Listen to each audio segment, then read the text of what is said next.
రేపటి వైకుంఠ ఏకాదశి పర్వదినాన్ని పురస్కరించుకొని కలియుగ వైకుంఠంగా పేరుగాంచిన తిరుమల పూర్తి స్థాయిలో సిద్ధమైంది. ఈ పవిత్ర దినాన భక్తులకు ప్రత్యేక అనుభూతి కల్పించేందుకు తిరుమల కొండపై విస్తృత ఏర్పాట్లు చేశారు.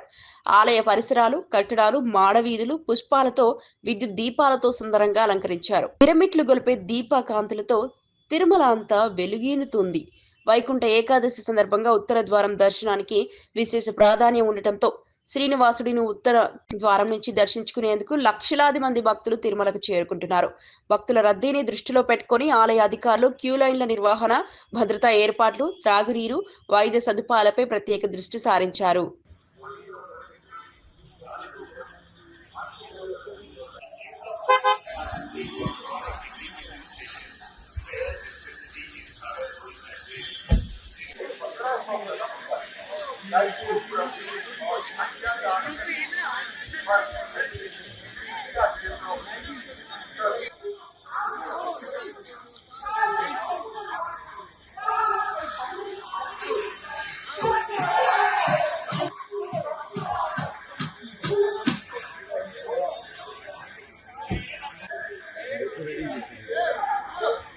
ಹಾಗೆಯೇ ಎಂದಿಸು